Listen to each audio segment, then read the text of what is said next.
Welcome to Channel 8 News. I'm Reagan Porter. And I'm Cameron Keatsman. Coming up on Channel 8 News, we talked to a person in Kenya who was nearby the university when the shooting occurred. And we will show you a group of women who not only stand but also walk for their rights. But before we get to that, the weather has been a little rainy.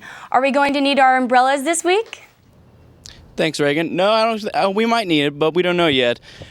Right, as you can tell, it's sunny out, the grass is green, and the leaves are budding. But we'll see in the 5-day forecast if we're going to need it later on this week. Back to you guys. This is Channel 8 News, KKSU LP. From Manhattan and Riley County. From Kansas State University. This is Channel 8 News. Welcome to Channel 8 News. I'm Cameron Keatsman. And I'm Reagan Porter. A 19-year-old female was the victim of aggravated sexual battery recently. According to the Riley County Police Department, the victim and 3 male suspects knew each other. No injuries were reported, and officers are continuing to investigate. A group of people in Manhattan are especially tired of this type of behavior. Last week, a rather loud group of them took the streets of Aggieville to make their voices heard. Channel 8 News reporter Natalie Otto was out late to hear those voices. Natalie? Thanks, Reagan and Cameron. Take Back the Night is an annual event put on by college students across the nation. This especially loud group in Aggieville wanted their voices to be heard along with everyone else in the nation. Stop the violence! Chanting students paraded the streets of Aggieville Thursday night. Their mission, taking back the night. Don't be shy and think that, and not shout it out. Be loud, guys. We want our voices to be heard. Take back the night! Whether personally victimized or supporting the cause, sexual violence is something these students are passionate about. Take Back the Night is important for me because I feel like this is my body. It is my body, and I have every right to walk through the night and wear what I want without having to be worried about what someone else is going to do to me. Tonight, the Manhattan community comes together to join the fight against anti-rape. So basically, Take Back the Night started in the 1970s when there was a woman who was assaulted, and unfortunately she died before she got to the hospital. And Take Back the Night allows these students to speak out for those who couldn't.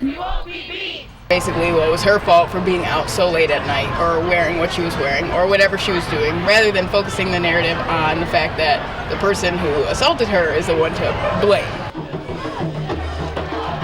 By bringing awareness to this issue, students hope to draw attention to the cause and eventually put an end to sexual violence.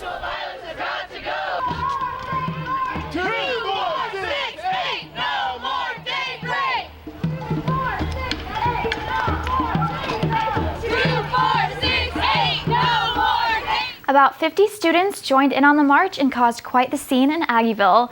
They only marched one night, but they are hoping to make an impact on the rest of the 364 days of the year.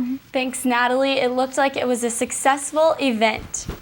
Violent crimes like sexual assault do not only happen in our hometown, they are prominent all across the world. That's right. With the shootings at a university in Kenya, it's an eye-opener for any country. Reporter Mary Claire Cunningham is in the studio live with a Kenyan official, Kristen Owaga, to give us an inside look on how this is affecting the world. Mary Claire? Thank you, Cameron and Reagan. That's right, I am live on Skype with Chris Owaga. He is a director of a well-known NGO called SWAP Safe Water and AIDS Project in Kisumu, Kenya. Chris, hello. Thank you so much for joining us on the show.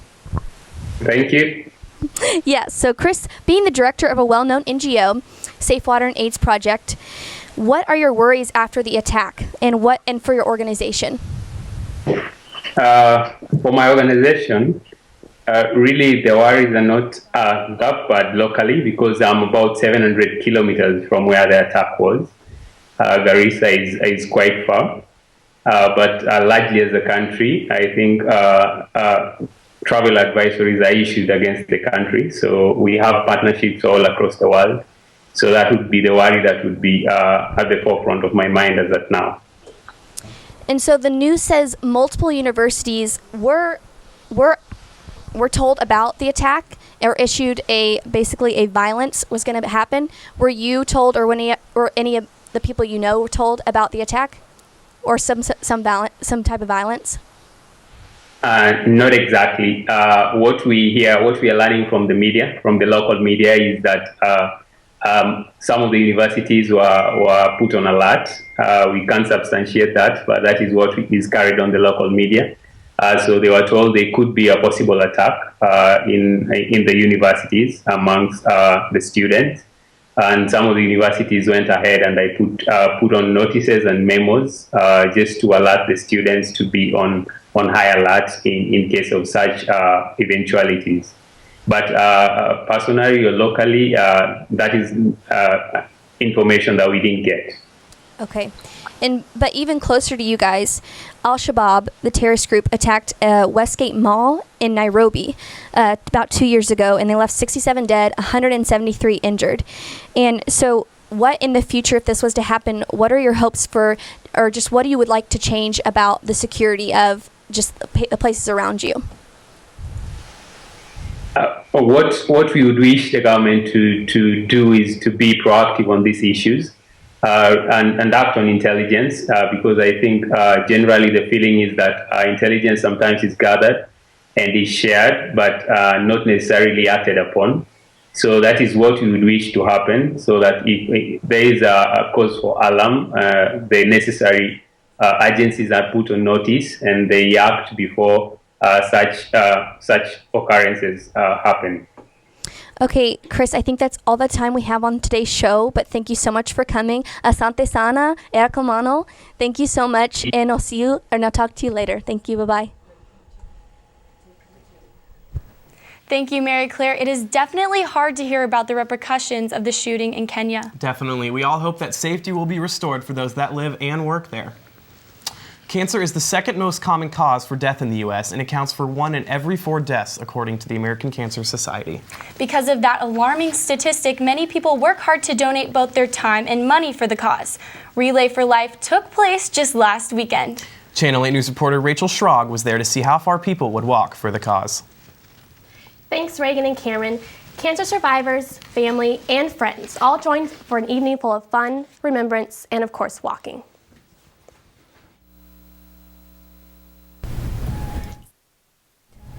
And even if you pause, walk countless laps at Memorial Stadium. The fight against cancer continues. When they weren't walking, teams set up camp and worked to raise more money for the cause by selling hot dogs, cookies, and even offering foot massages. I really like the idea of raising money to help a cause like this. I think that any kind of illness is it's a bad thing to have, obviously.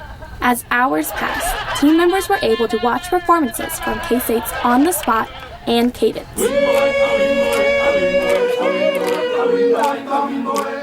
Once the sun sets, the Luminaria ceremony begins. Darkness has settled around us tonight, and yet this feels remembering friends and family that have been lost to cancer, and honor those still fighting. Luminaria bags line the track. Each bag represents a friend, family member, loved one, lost to cancer. We all kind of come for the same reason, which I think is really cool. We all have very different stories to share and different things that we get out of each part of the event. Everyone is moved by the Luminaria ceremony. Relay for Life hopes to bring in higher attendance and more money each year. While the focus of the event is on cancer awareness, it isn't free from a little competition between schools. It's also another goal to beat KU every year, and they had their relay last weekend, so we're kind of going to see how we measure up against that. While we may not have beat KU in donations, we were able to raise over $24,000. The participants all had contagious energy for the entire night, which made it really fun to watch.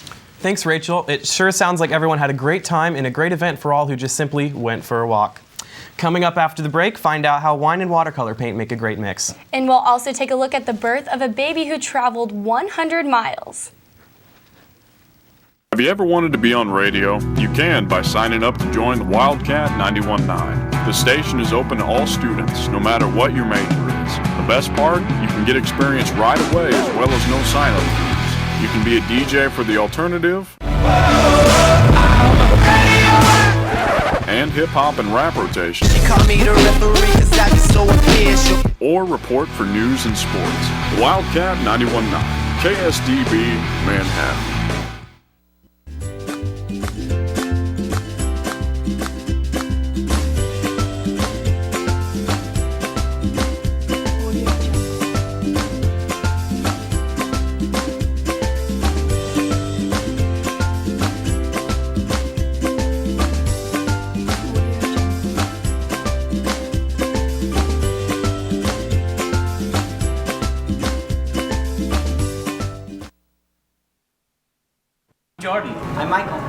Maureen. Meg. And we're four of the members of On the Spot Improv Club. We do everything improvised. Completely live. We're so good at group thing. We all just say a word and everyone will know what I'm thinking. Hannah Brownie Thompson. If you change your word, then we don't know what you're talking about. Improvise. Okay. One more time. Ribbon. Factories. I don't understand how am I supposed to? Welcome back to Channel 8 News. I'm Reagan Porter. And I'm Cameron Keatsman. Last week, students in a local high school in Pennsylvania were harassed by other students for being a part of the LGBT community. Channel 8 News reporter Daniela Martinez Serrano has been following this nationally developing story. Thanks, Reagan. An anti-gay protest occurred within the walls of McGuffey High School near Pennsylvania. Students dressed up in flannel shirts wrote anti-gay on their hands and harassed other students who identified themselves as LGBTQ. The anti-gay protest occurred a day after the high school held a Day of Silence, an event in which students worked with their local Gay Straight Alliance in hopes of drawing attention to anti-gay bullying. Here are some of the pictures I was giving from contacting students via social media. The anti-gay protest left many students harassed, and some students even had their locker vandalized with Bible verses sticking out of them. Members of the community were outraged and went to protest outside of McGuffey High School in order to show their support for the LGBTQ students. No students have been suspended yet, according to a statement released by Superintendent Erica Colott, but the high school is still currently conducting an investigation. We will have more details on Channel 8 News next week as the story keeps on developing. Back to you guys. Thank you so much, Daniela. We will be watching for more updates on next week's show. Back here at Kansas State University, students will have a unique opportunity for a special music concert in the middle of campus. Country music star Dustin Lynch will be here performing right here on the K-State campus on Friday night at 7:30 on the lawn of Anderson Hall. Well, Reagan, sounds like all you need for that is a pair of cowboy boots and a blanket. Definitely. But that is not the only music this weekend. The Flint Hills Festival at the Discovery Center is this Sunday, and there will be music and food from all over Manhattan. We'll have a recap of all the fun and highlights on next week's show. Speaking of exciting events for those looking for a new date idea or just a fun night out, one Manhattan business just might have the perfect solution. That's right. Channel 8 News reporter Lindsay Rode is joining us today to tell us a little bit about what's stirring up in Aggieville. Lindsay. Thanks, Cameron and Reagan. I took to the heart of Aggieville this weekend and witnessed firsthand a different kind of drinking game. Wine, enjoyed by thousands. Whether you're socially drinking or unwinding after a long day. But for some, it's better paired with creativity and art. It just is a fun way to be social, have a glass of wine, and let your creativity out. Del Ann Up started her business a year ago, a place where the creative and curious come to shine. Just a creative outlet for families, for people just looking to kind of find a way to express their creativity somewhere. It's been such an exciting time in our life. We just took things slow and got started, with the basics and just grew as the business grew. Canvas and Cork, one of the many workshops provided by Straight Up Creative Studios, attracts parties, celebrations, or anyone who's thirsty for that private creative session. What's a way that I can offer creative to them? And she was like, what about painting? And I was like, oh my gosh, that's it. It's a great social outlet that they can come to, and we get a lot of feedback on, hey, it's not the bar, and hey, it's not this, but we can still come have a drink and have a great time with our friends or have our bachelorette party there. And unlike a bar in Aggieville, clients who participate in a Canvas and Cork session not only bring their varied talents, but also their own bottle of wine. We get to come up with new creative ideas, every day. There's never a day that things are the same. I think the main thing that we strive for is exceptional customer service and making people have fun. Straight Up Creative Studio is open every day of the week, and they even told me they have a few surprises in their apron for the next couple of months. Thanks so much, Lindsay. We look forward to see what else Straight Up Studio has in the future. Thanks. Having a baby may seem like an easy process, but when you get to a hospital, it can get a lot more complicated than that. That's right. K-State student Misty Stevens had a baby on April 5th. She arrived at Irwin Army Community Hospital to find out that she could not have her baby at their medical center. Stevens waited for an hour and a half while officials searched for a nearby hospital that had room. I went to my hospital on post, Fort Riley, the Irwin Army Medical Center, and they checked me in there. Well, they didn't check me in, they just kind of made sure I was in labor. And then I was there for about an hour and a half, and then they told me that they didn't have room for me there, and they were going to try and find a place for me to go. Channel 8 News talked to Captain Blake of Irwin Army Hospital. He said that the hospital would conduct an examination upon knowledge of the pregnancy. If the hospital is unable to accept the person, they will contact another hospital that is closer to where the person lives. Misty Stevens was told the nearest hospital was in Topeka, so she drove to Stormont Vale Healthcare in Topeka and gave birth to a healthy baby girl. If you would like more information about pregnancy and childbirth in the Manhattan area, contact Via Christi Birth and Women's Center at 785-587-5463. Well, we're going to take a quick break, but stay tuned for some tips on storm safety. And we will be joined by Channel 8 News weather reporter Mark Vaca to take a look at this week's weather forecast. Hey animal lovers, if you haven't heard, the Sunset Zoo's website is full of information on news, upcoming events, how to get involved, and much more. You can also stay up to date with the zoo by following along on social media sites like Twitter, Pinterest, and Facebook for even more content and become a part of the Sunset community. So get online and check out sunsetzoo.com today.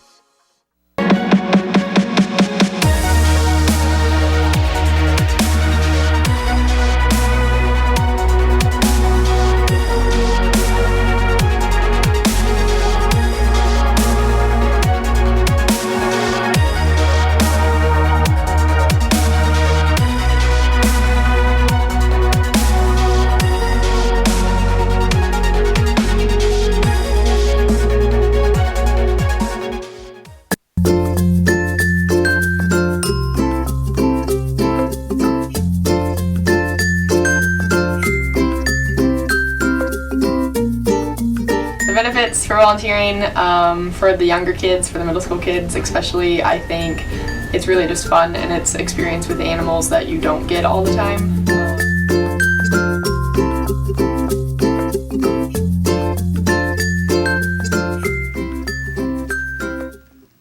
Welcome back to Channel 8 News. I'm Reagan Porter. And I'm Cameron Keatsman. The streets were flooded last weekend from the drenching downpour on Manhattan. Will we experience the same thing this weekend? Weatherman Mark Vaca will tell us in his 5-day weather forecast. Mark, what's the weather looking like? Well, Reagan, it's going to be a little different. First, let's take a look at the national forecast. Up here in Northeast, we got a cool 62, and out in the West, we got a nice 59 and a 66 down in California. When you look at the low pressure systems coming in through the West Coast, and then it's going to be sunny up in the north, but a chance of storms down in the south. And then let's take a look at the 5-day forecast, where on today it's supposed to be first let's take a look at the Kansas map. Colby is supposed to be 63, down south it's supposed to be around 63, the same 60s throughout the Kansas. And now let's take a look at the 5-day forecast. Today, a high of 61, a low of 39, mostly sunny. Tomorrow, a high of 67, a low of 50 with some clouds. And then Friday, a little bit of storms in 67, and then Saturday, storms in 67. So this whole weekend, you're going to be looking at probably some storms, just like it was last. Back to you, Reagan and Cameron.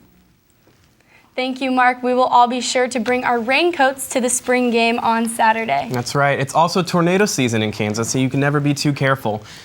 If a tornado is spotted in your area, there are some good ideas to stay safe. Make sure to avoid windows and stay as close to the floor as possible. And if you're able, seek a shelter, or storm shelter or basement. It is a dangerous idea to go looking for a storm, but for those who do, it can be very exciting. We've seen it depicted by Hollywood for years. Storm chasing piques the interest of thrill seekers around the world, and in many ways helps keep us safe at home when the weather gets rough. But what goes into storm chasing and who's qualified to do it?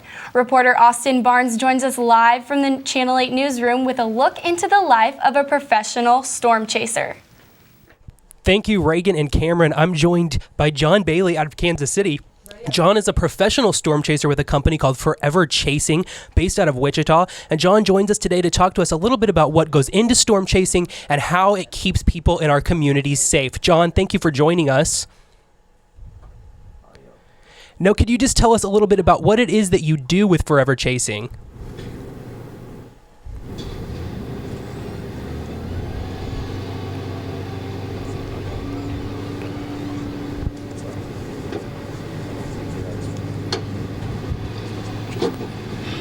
fun?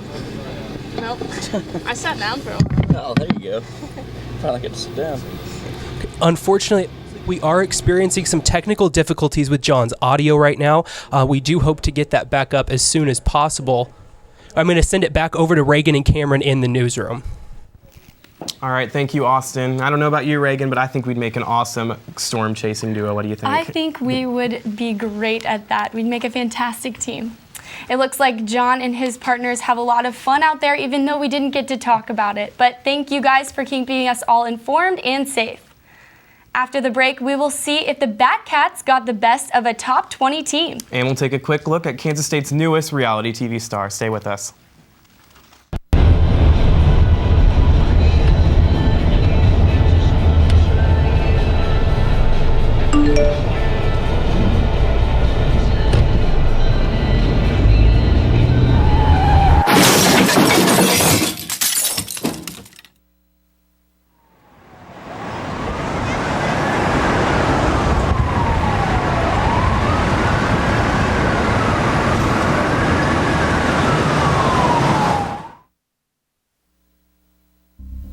Non-traditional students are an important piece of K-State heritage.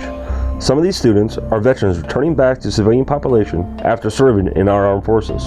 This can be a troubling time for these veterans. Trying to adjust back to civilian life can be a hard obstacle to overcome. The Veterans Center at K-State helps these students with this transition. Through counseling and other means, these veterans can find the help they need for this transition at the K-State Veterans Center. The center is located on the ground floor of the Student Union just inside Salsaritas.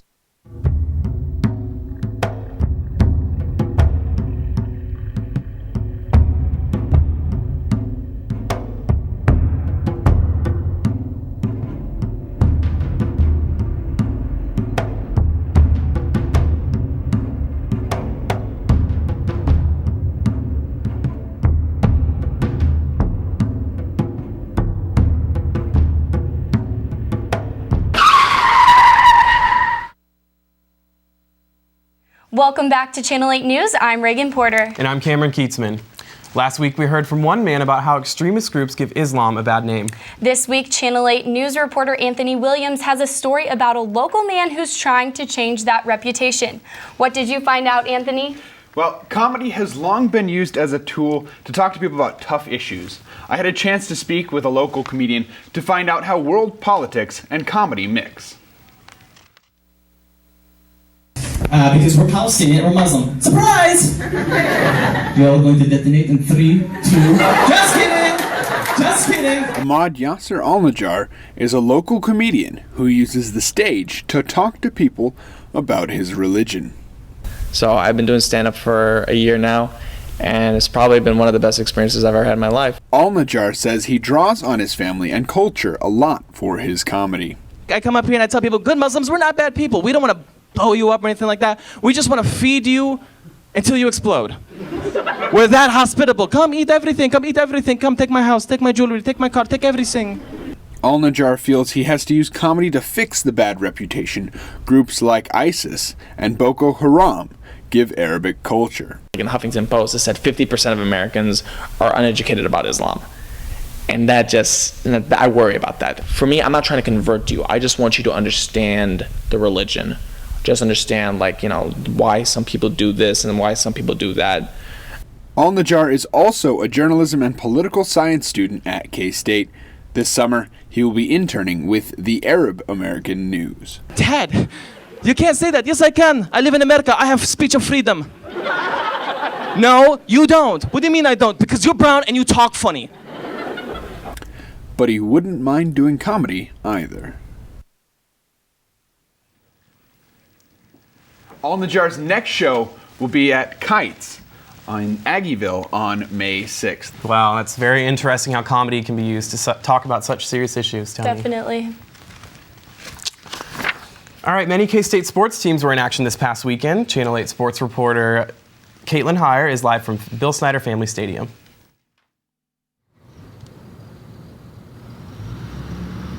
Snyder Family Stadium overlooking the Veneer Football Complex, where construction is on the rise. With the spring game this Saturday and Veneer under construction, the game will be played at Sporting Park in Kansas City. We'll have more on that in next week's show. Athletics were in full force this weekend, competing all over the country. Women's rowing took home not 1, not 2, but 3 golds at the Southern Intercollegiate Rowing Association Championship Regatta in Tennessee. In Waco, the 9th-ranked equestrian team competed in the NCEA National Championship, taking down SMU with a score of 10-5, but falling the next day to the top-ranked Georgia Bulldogs. The Cats ended their season with a 9-9 record. K-State track was in Lawrence for the 88th annual Kansas Relays. Junior hammer thrower Sarah Savatovic placed first, while not only breaking the K-State record, but the Serbian national record as well. Overall, the Cats would bring home 10 first-place finishes. In Manhattan, the Batcats started out the weekend with a 5-3 victory over the 19th-ranked Texas Tech Red Raiders. Texas Tech came out swinging in the third with a 3-run home run by Stephen Smith. In the 5th inning, the Cats would score 4 of their 5 runs, starting with an RBI double by Shane Conlon. Then, Taylor Anderson would drive 2 more runs with a single to right field. Anderson would also hit a triple in the game to end the game. Keith Browning laid down an RBI bunt. Unfortunately, the Cats couldn't keep their winning streak alive and draw up their last 2 games. I'm live from Bill Snyder Family Stadium. Caitlin Hire with Channel 8 News. Back to you in the studio. Thank you so much, Caitlin. After the break, we will take a look at the weather one last time. And what you might want to take along for the spring game. Stay tuned.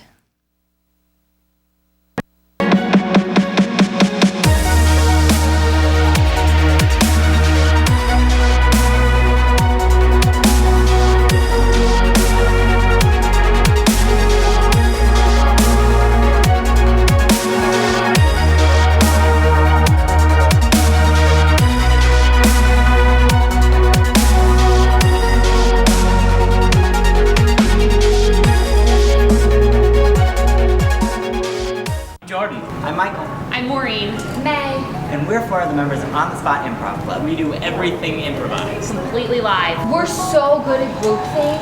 We all just say a word and everyone will know what I'm thinking. Brownie. If you change your word, then we don't know what you're talking about. Improvise. Okay. One more time. Ribbon. Factories. I don't understand how am I supposed to know what you guys are gonna think? Back, I'm Reagan Porter. And I'm Cameron Keatsman. Let's take it outside to get one last look at the weather with Mark. Thank you, Cameron. Although it's nice and sunny out today, as you saw, my 5-day forecast is not going to last. So make sure you bring your umbrellas and your raincoats for this weekend. Back to you guys in the studio. Thanks, Mark. That's all the time we have for this week's Channel 8 News. Check back next week for the latest news around Manhattan and Junction City. Kansas State.